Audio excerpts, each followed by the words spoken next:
우리 함께 찬송하겠습니다. 찬송가 216장입니다. 찬송가 216장 성자의 귀한 몸.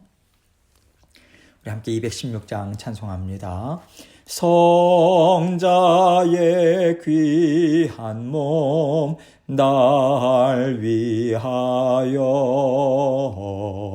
버리신 그 사랑 고마워라. 내 머리 숙여서 주님께 비는 말 나 무엇 주님께 바치리까. 지금도 날 위해 간구하심 이 옅은 믿음이 아옵나니. 주님의 참사랑 고맙고 놀라워 찬송과 기도를 쉬지 않네. 주님의 십자가 나도 지고 신실한 믿음과 마음으로 형제의 사랑과 친절한 위로를 네게나 베풀게 하옵소서. 만 가지 은혜를 받았으니 내 평생 슬프나 즐거우나 이 몸을 온전히 주님께 바쳐서 주님만 위하여 늘 살겠네.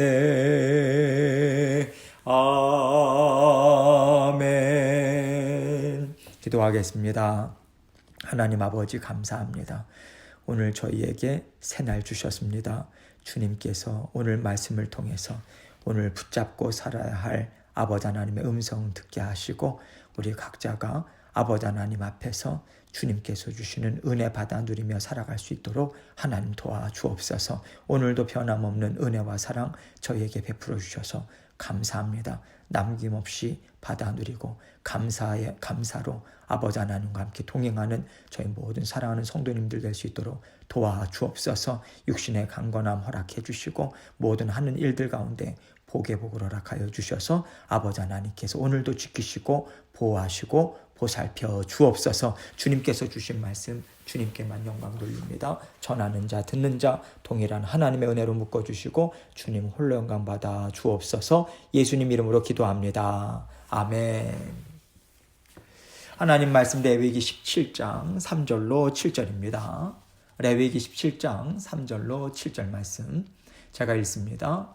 이스라엘 집의 모든 사람이 소나 어린 양이나 염소를 진영 안에서 잡든지 진영 밖에서 잡든지 먼저 회막문으로 끌고 가서 여호와의 성막 앞에서 여호와께 예물로 드리지 아니하는 자는 피 흘린 자로 여길 것이라.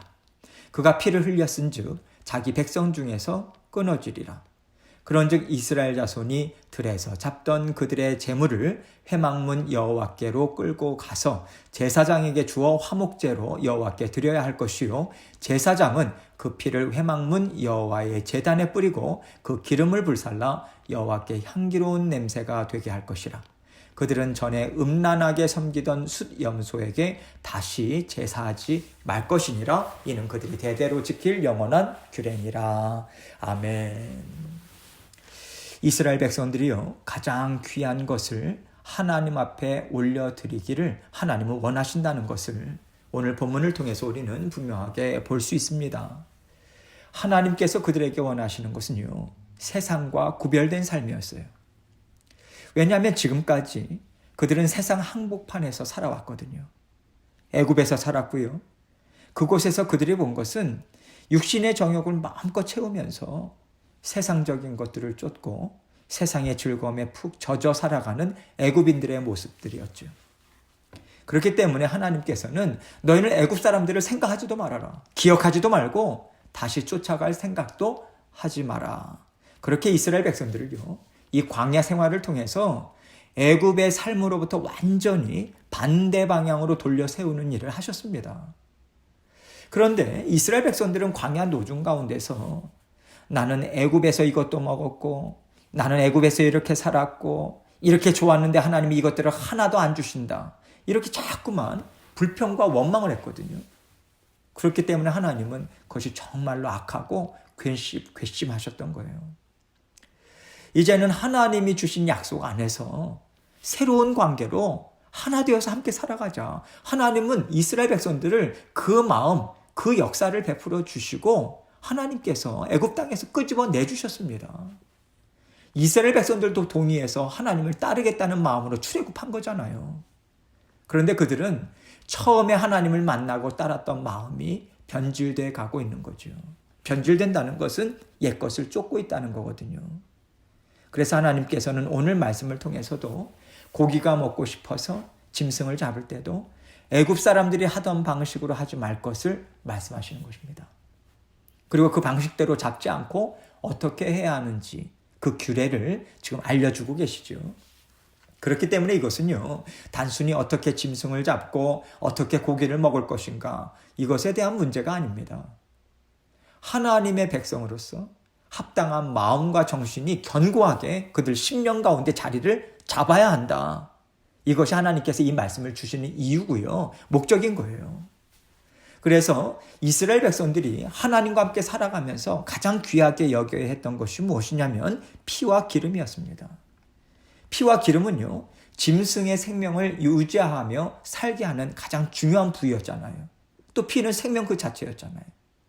이것은요, 그래서 온전히 하나님께 드린다라고 하는 것을 상징하는 것입니다. 이런 의미에서 희생제물뿐만 아니라 식용으로 잡은 짐승의 피, 그 기름 부분도 하나님께 드린 것은요, 이 모든 것을 주신 하나님께 감사드리고 또 인생의 주인이 하나님이십니다. 이것을 고백하는 상징적인 의미 또한 갖고 있는 것이죠. 그럼 무엇보다도 피는요, 예수 그리스도의 십자가 보혈을 예표하는 거잖아요.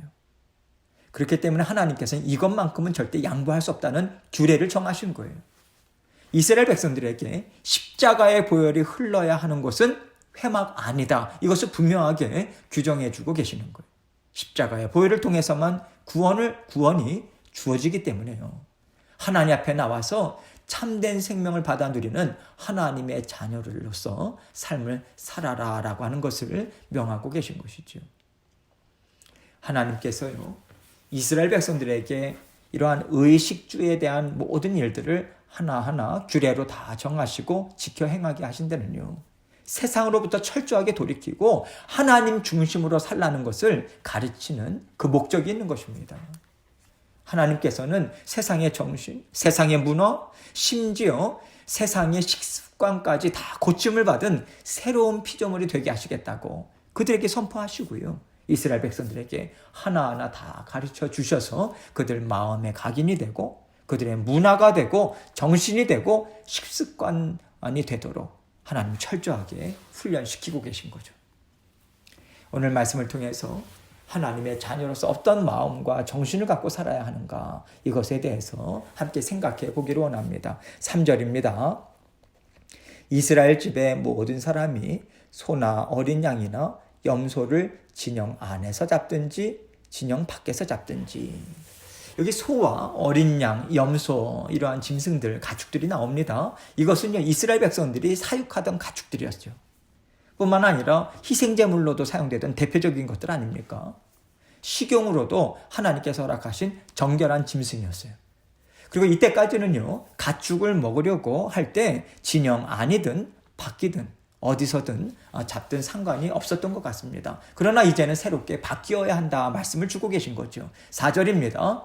먼저 회막문으로 끌고 가서 여호와의 성막 앞에서 여호와께 예물로 드리지 아니하는 자는 피 흘린 자로 여길 것이라. 그가 피를 흘렸은즉 자기 백성 중에서 끊어지리라. 이제부터 식용으로 짐승을 잡을 때는 언제나 회막문으로 끌고 가서 여호와의 성막 앞에서 잡아라, 이렇게 말씀하십니다. 그래야만 이스라엘 백성들이요, 피와 기름을 구별되이 취급할 수가 있기 때문에 그렇습니다. 밖에서 잡으면요, 그러한 짐승을 잡을 경우에는 그들 마음대로 피나 기름도 처리할 수 있잖아요. 그리고 하나님께서 여호와께 예물로 드리지 아니하는 자는 피 흘린 자로 여길 것이라. 그가 피를 흘렸은즉 자기 백성 중에서 끊어지리라, 이렇게 말씀하십니다. 자기 마음대로 아무 데서나 짐승을 잡을 경우에는 피 흘린 자, 다시 말해서 살인자로 여겨라, 이렇게까지 말씀하고 계세요. 왜냐하면 그렇게 되면 피를 하나님 앞에 올려드리지 못하게 되는 것이고, 그것은 하나님이 인정하시지 않는 피를 흘렸다, 이 뜻이거든요. 하나님께서는 이렇게 간주하셔서 너는 피 흘린 죄인이다, 너는 생명을 빼앗은 살인자와 같으니 내가 죄를 너에게 묻겠다, 이 말씀을 주고 계신 것입니다. 그만큼 하나님은요, 피를 중요하게 생각하시죠. 피는 생명 그 자체고 생명을 하나님께서만 주시는 것이기 때문에 그렇습니다. 생명은 하나님께 속한 거죠. 하나님만이 생명의 주관자이심을 철저하게 이스라엘 백성들에게 가르치고 계시는 것이고요. 하나님이 모든 생명의 주인이시다라고 하는 것을 인정하라, 이 또한 말씀을 주고 계신 것입니다. 5절입니다. 그런즉 이스라엘 자손이 들에서 잡던 그들의 재물을 회막문 여호와께로 끌고 가서 제사장에게 주어 화목제로 여호와께 드려야 할 것이요. 들에서 잡던 그들의 재물, 이 말은요, 먹기 위해서 식용으로 가축을 잡는 것을 뜻합니다. 그런데 우리가 이 말씀을 볼 때요, 모든 짐승을 다 화목제로 하나님께 드리면 그럼 이스라엘 백성들은 마음대로 고기도 못 먹었나, 이런 생각이 들 수도 있어요. 그런데 여기서 화목제로 여호와께 드려야 한다, 이것은요, 짐승의 피와 기름만 하나님께 드리고요, 나머지 고기는 잡은 자의 몫으로 먹을 것을 말씀하신 것입니다.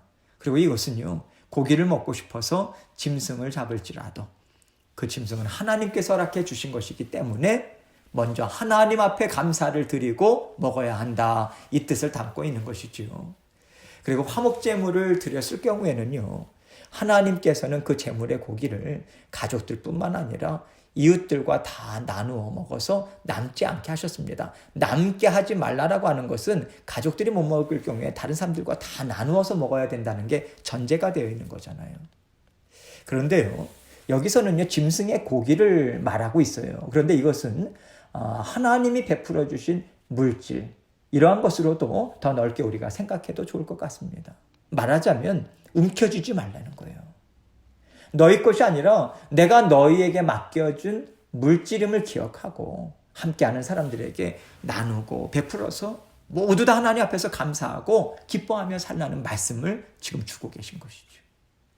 6절입니다. 제사장은 그 피를 회막문 여호와의 제단에 뿌리고 그 기름을 불살라 여호와께 향기로운 냄새가 되게 할 것이라. 앞에서 말씀을 드린 맥락을 따라서 이해를 하자면요, 이 얘기는 하나님이 주신 물질이 하나님께로부터 왔음을 먼저 인정하는 마음으로 감사의 예물을 하나님께 올려드려라, 이 말씀인 것이고요. 뿐만 아니라 화목제물과 같이 그 화목제물을 드릴 때에 갖는 그 마음, 그 정신을 따라서 이웃들과 함께 그 물질의 복을 함께 나누어라. 그래서 화평하고 즐겁게 함께 살라는 의미가 담겨 있는 것이죠. 7절입니다. 그들은 전에 음란하게 섬기던 숫염소에게 다시 제사하지 말 것이니라. 이는 그들이 대대로 지킬 영원한 규례니라. 하나님께서 짐승을 주셔서 먹으라고 하신 것은요, 그들이 하나님 앞에서 즐거워하고 함께 살아가는 이웃들과도 기쁨을 나누게 하시고자 하나님 먹으라고 하시는 거예요. 그런데 애굽에 있을 때 이스라엘 백성들이 어떻게 했냐면 숫염소를 숭배했다는 거예요. 여러분, 숫염소는요, 애굽 사람들이 섬기던 주된 우상들이 있었습니다. 그 우상들 중에 하나예요. 그런데 이 숫염소 우상은요, 풍요와 다산을 준다고 믿었어요. 그리고 음란하고 무절제한 음행을 그 제의 가운데 포함시켰습니다. 그래서 하나님께서는요, 이스라엘 백성들이 숫염소를 신으로 섬길 때 했던 대로, 우상을 섬길 때 했던 대로 희생제물의 일부를 우상에게 바치는 행위를 하지 못하도록 그들이 대대로 지킬 영원한 규례다, 이렇게 강조해서 말씀해 주고 계신 것입니다. 이것을 통해서 하나님은요, 하나님께서 우리에게 주신 것은 그 쓰임새 또한 하나님이 정해주신 대로 사용해야 한다. 그래서 하나님이 아닌 우상을 숭배하는 것으로 사용하지 않도록 하나님은 분명하게 선을 긋고 계세요. 뿐만 아니라 이것은 한 걸음 더 나아가서요, 하나님이 주신 것을 세상을 쫓는데 사용하지 말아라, 세상 향락을 쫓는데 사용하지 말아라, 이 뜻도 담고 있다고 생각합니다. 앞부분에도 말씀드렸듯이 숫염소가 상징하는 것이 무엇입니까? 세상의 부귀영화예요. 육신의 정욕입니다. 이것을 채우는 거예요. 세상과 육신을 쫓는 심령으로 하나님이 주신 물질과 삶을 사용하지 말아라, 이 말씀을 주고 계신 것입니다. 오직 하나님을 기뻐하고 하나님께 감사하고 또 세상에서 하나님의 은혜와 복에 대해서 증거해라, 이것을 말씀하시는 것입니다. 여러분, 세상에서 하나님의 은혜와 복을 증거하는 방법이 무엇이겠습니까? 하나님이 베풀어 주신 은혜와 복이 있을 때마다 나누는 거죠. 베푸는 거예요. 섬기는 것입니다. 그것을 세상에 증거하는 거예요. 우리는 하나님의 말씀으로 살아가요. 그리고 예수 그리스도의 복음으로 구원을 얻습니다. 그러면요, 말씀만 증거하면 되나요? 우리가 말씀을 증거하는데 그 모습은 너무 인색해요. 항상 자기 것만 챙기고 남들에게 받기만 좋아하고 섬기는 것이 아니라 섬김을 받기를 원해요. 그러면서 예수 그리스도의 십자가의 보혈, 죽기까지 사랑하시고 피 흘리기까지 우리를 섬기고 돌보시는 주님의 사랑이 있습니다. 여러분, 이것을 우리가 어떻게 전할 수 있겠어요? 말이 안 되잖아요. 우리는 우리 것만 챙기는데, 남들에게 받기만 좋아하는데 전할 수 없는 거죠. 겉과 우리의 속이 다르잖아요. 예수 그리스도의 보혈이 담겨있는 말씀을 전하기 위해서는 우리가 먼저 하나님을 기뻐하고 사랑해야 합니다. 뿐만 아니라 하나님이 사랑하시는 형제 자매들에게 하나님의 사랑을 함께 나눠야 하는 거죠. 베풀고요, 섬기는 겸손한 심령으로 살아가야 하는 것입니다. 하나님께서는 언제나 하나님이 모든 것의 주인 되심을 인정하는 백성이 되게 하시려는 목적을 담고 오늘 이 말씀을 우리 모두에게 주고 계시다고 생각합니다. 지혜도 하나님이 주시는 거죠. 물질 하나님이 주시는 것입니다. 건강 또한 하나님이 주시는 거예요. 그 무엇이든지 간에, 이 땅에서 우리가 누리는 것이 그 무엇이든지 간에 다 하나님으로부터만 나올 수 있는 것입니다. 하나님이 우리에게 베풀어 주신 거예요. 우리의 소유가 아닙니다. 하나님의 소유인데 우리에게 맡겨주신 거예요. 하나님께서 그것을 우리에게 왜 맡겨주셨겠어요? 왜 주셨겠어요? 나누고 섬기라고. 그래서 하나님께 향기로운 예물로 너희의 삶을 받기를 원한다고 하나님은 그것을 원하셔서 우리에게 베풀어 주셨어요. 그래서 우리는요, 이것을 기억하는 거죠. 이것을 인정합니다. 그것을 인정하고 기억하고 하나님이 기뻐하시는 말씀대로 사용하고 쓰고자 그러한 삶을 살아가는 자들이 하나님의 자녀들인 것이죠. 하나님은 이것을 언제나 기뻐하십니다. 정말 향기로운 예물을 너로부터 받았다라고 하나님은 말씀하시죠. 그 인정하심이 있는 것입니다. 오늘도 하나님께서 우리에게 육신의 건강도 주셨습니다. 우리에게 먹고 살아갈 수 있는 것도 주셨어요. 또 우리의 하나님께서 모든 것을 보살펴 주십니다. 하나님께서 기뻐하시는 모습으로 우리가 다 사용하기를 원하셔서 하나님께서 우리에게 주신 것이죠. 생명 또한 우리에게 오늘도 우리에게 연장시켜 주신 것 아니겠습니까? 오늘도 하나님의 기뻐하시는 뜻을 따라서 주님이 기뻐하시는 모습으로 하나님께 감사, 그리고 주님께서 주신 사랑 부지런히 나누고 그렇게 오늘도 힘 있는 하나님의 자녀들로 살아가시는 저와 여러분이 되시길 주님의 이름으로 축원합니다. 함께 기도하겠습니다. 하나님이 주시는 은혜, 복과 은혜, 세상을 쫓는 것에 따라가지 않기를 원합니다. 주님 도와주시고 함께 해주십시오. 모든 성도님들도 그러한 마음으로 하나님께 깨끗게 하여 주옵소서. 위에서 중보해 주시고 또 각자 기도 제목 가지고 하나님께 나아가도록 하겠습니다. 기도하시겠습니다.